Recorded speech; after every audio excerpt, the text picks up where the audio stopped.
തൃശ്ശൂർ ടൈംസിൻ്റെ രസം എപ്പിസോഡിലേക്ക് എല്ലാവർക്കും സ്വാഗതം. നമ്മൾ ഇന്നിവിടെ ഉണ്ടാക്കാൻ പോകുന്ന പനിയാരമാണ്. നമ്മുടെ വീട്ടിലൊക്കെ അമ്മമാരൊക്കെ ദോശമാവൊക്കെ ആയിരിക്കുമല്ലോ. അപ്പം നമ്മൾ പറയുമോ ഇഡ്ഡലി ദോശ തുടങ്ങി.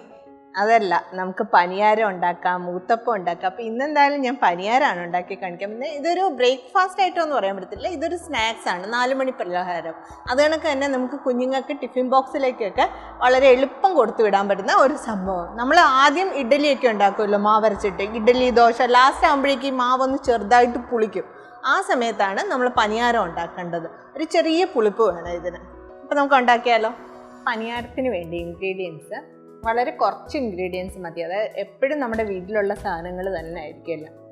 കറിവേപ്പില, പിന്നെ ഒരു ചെറിയ പീസ് ഇഞ്ചി, ഒരു സവോള, പച്ചമുളക് ഞാനിപ്പോൾ 5 എണ്ണം എടുത്തിട്ടുണ്ട്. ഇപ്പോൾ എരിവ് വേണ്ട, കുഞ്ഞുങ്ങളൊക്കെ തീരെ എരിവ് കഴിക്കാത്ത കുട്ടികൾ കാണുമല്ലോ, അങ്ങനെയാണെങ്കിൽ 1 എണ്ണോ 2 എണ്ണോ വല്ലതും ചേർത്താൽ മതി. അതല്ല എരിവ് വേണ്ടവരാണെങ്കിൽ അതനുസരിച്ച് ചേർക്കുക, അതൊക്കെ ഓരോരുത്തരുടെ ഇഷ്ടം. പിന്നെ ദോശമാവ് നോർമലി നമ്മൾ അരി ഉഴുന്നും കൂടെ അരച്ചെടുക്കുന്ന ആ ദോശമാവില്ലേ, അത് വെച്ചിട്ടാണ് ഉണ്ടാക്കണത് പനിയാരം.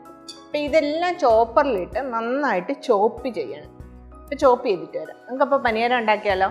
നമ്മൾ ദോശമാവ് നേരത്തെ എടുത്ത് വെച്ചില്ലേ, ദോശമാവ് ഇതിപ്പോൾ ഏകദേശം 1.5 കപ്പോളം ഉണ്ട് ദോശമാവ്. അതൊക്കെ നിങ്ങളുടെ ഇഷ്ടം പോലെ. ദോശമാവ് കൂടുവാണെങ്കിൽ അതിനനുസരിച്ച് ഒണിയനും ഒക്കെ കൂട്ടിക്കൊടുത്താൽ മതി. കുറച്ച് ഉപ്പിട്ടു ആവശ്യത്തിനുള്ള. പിന്നെ ഞാൻ നേരത്തെ കാണിച്ച ഇൻഗ്രീഡിയൻസ് എല്ലാം കൂടെ ഞാൻ ചോപ്പ് ചെയ്ത് വെച്ചു. നമുക്കത് ഇതിലേക്ക് ഇട്ട് കൊടുക്കാം. എന്നിട്ട് നന്നായിട്ട് മിക്സ് ചെയ്യാം.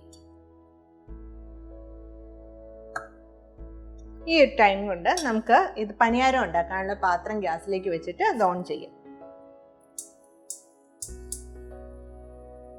പാത്രം ചൂടായി വരുമ്പോൾ വേണം നമ്മൾ ഇതിലേക്ക് വെളിച്ചെണ്ണയോ നെയ്യിൽ വേണമെങ്കിലും ഉണ്ടാക്കാം. പക്ഷെ വെളിച്ചെണ്ണയിൽ ഉണ്ടാക്കുന്നത്, സൺഫ്ലവർ ഓയിലൊന്നും ഉണ്ടാക്കരുത്. കാരണം എപ്പോഴും ഇങ്ങനെയുള്ള നാടൻ ഫുഡുകൾ ഉണ്ടാക്കുമ്പം വെളിച്ചെണ്ണയിൽ ഉണ്ടാക്കുമ്പോഴാണ് ടേസ്റ്റ് കൂടുതൽ. നമുക്ക് ഇത് ചൂടായി ഇതിലേക്ക് ഓയിൽ ഒത്തിരി ഒന്നും ഇട്ട് കൊടുക്കേണ്ട, വേണമെങ്കിൽ ഉപയോഗിക്കാം, പക്ഷെ ഇത്രയൊക്കെ മതി. നമ്മൾ ഉണ്ണിയപ്പമൊക്കെ ഉണ്ടാക്കുമ്പോൾ ഇടില്ലേ, അതേപോലെ വേണ്ട കേട്ടോ. ചിലർ ഇതിലേക്ക് കടുക് വറക്കും.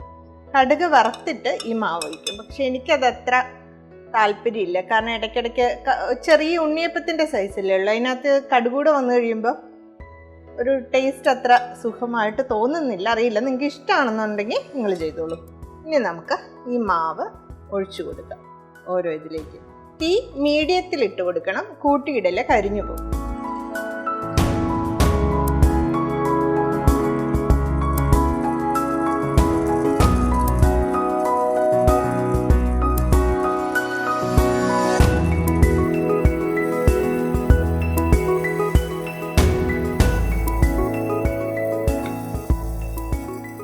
നമുക്കിതൊന്ന് അടച്ചു വെക്കാം. അടച്ചു വെക്കണമെന്ന് നിർബന്ധമില്ല. നിങ്ങൾ തീ കുറച്ചിട്ടാണ് കൊടുക്കുന്നെങ്കിൽ അടച്ചു വെക്കേണ്ട കാര്യമില്ല. ഞാനിപ്പോൾ ഒരു മീഡിയത്തിൽ ഇട്ടുകൊണ്ടാണ് അടച്ചു വെക്കുന്നത്. ഇല്ലെങ്കിൽ തീ നന്നായിട്ട് കുറച്ചിട്ട് കൊടുക്കുക. കുറച്ചിട്ട് കൊടുത്തു കഴിയുമ്പോഴേക്കും അത് നല്ല ബ്രൗൺ കളറാകുമ്പോൾ നമുക്ക് തിരിച്ചിട്ട് കൊടുക്കാം. ഇതിപ്പോൾ നമ്മൾ അടച്ചു വെച്ചല്ലേ വേവിക്കുന്നത്. അടച്ചു വെച്ച് വേവിക്കുന്നതുകൊണ്ട് 2 മിനിറ്റൊക്കെ മതി. അല്ലാന്നുണ്ടെങ്കിൽ നിങ്ങൾ തീ കുറച്ചിട്ടാണ് വേവിക്കുന്നെങ്കിൽ ഒന്ന് ജസ്റ്റ് അതിനെ ഒന്ന് പൊക്കി നോക്കുക. അപ്പോൾ ബ്രൗൺ കളറായെങ്കിൽ നമുക്ക് തിരിച്ചിട്ട് കൊടുക്കാം. ഓക്കെ, നമുക്കിത് ഓപ്പൺ ചെയ്ത് നോക്കാം. ഇതാ കണ്ടോ, സൈഡൊക്കെ നിങ്ങൾക്ക് നോക്കുമ്പോൾ അറിയാം ഒരു ബ്രൗൺ കളറായിട്ടുണ്ട്. നമുക്ക് 2 സ്പൂൺ യൂസ് ചെയ്യണം. അങ്ങനെ ആകുമ്പോൾ കറക്റ്റായിട്ട് നമുക്ക് മറിച്ചിടാൻ പറ്റും. ഈ ഒരു കളർ.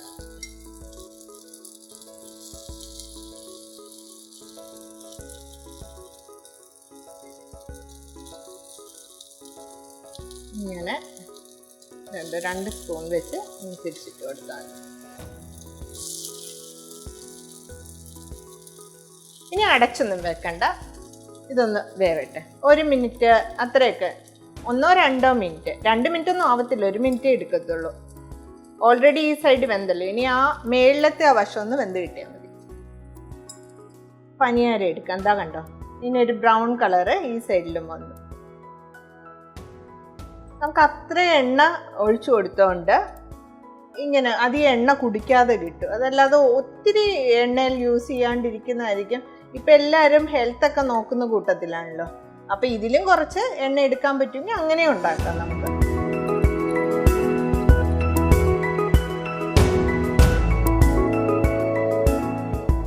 അപ്പം എന്താ നമ്മൾ ഈസി ആയിട്ട് ഉണ്ടാക്കുന്ന പനിയാരം. കണ്ടപ്പോഴേ നിങ്ങൾക്ക് മനസ്സിലായി കാണുമല്ലോ എത്ര എളുപ്പം ഉണ്ടാക്കിയത്. ഇതിൻ്റെ ഉള്ളെന്ന് പറഞ്ഞാൽ ഇതാ നമ്മളിങ്ങനെ കണ്ടോ, നല്ല സ്പോഞ്ച് കണക്കിരിക്കും. അതിലേക്ക് ഇങ്ങനെ ചമ്മന്തിയും കൂട്ടി കഴിക്കണം, സൂപ്പറായിരിക്കും. അപ്പോൾ ഈ പനിയാരം റെസിപ്പി നിങ്ങൾക്ക് ഇഷ്ടമായെന്ന് വിശ്വസിക്കുന്നു. നിങ്ങൾ തൃശ്ശൂർ ടൈംസിൻ്റെ ഫേസ്ബുക്ക് പേജ് ഫോളോ ചെയ്യുക. അത് കണക്ക് തന്നെ യൂട്യൂബ് ചാനൽ സബ് ചെയ്യുക, ലൈക്ക് ചെയ്യുക, ബെല്ലൈക്കൻ ഒന്ന് ക്ലിക്ക് ചെയ്യുക. അപ്പോൾ അടുത്ത എപ്പിസോഡിൽ രുചികരമായ ഒരു റെസിപ്പി ആയിട്ട് ഞാൻ വരുന്നതായിരിക്കും. അതുവരേക്കും ബൈ ബൈ.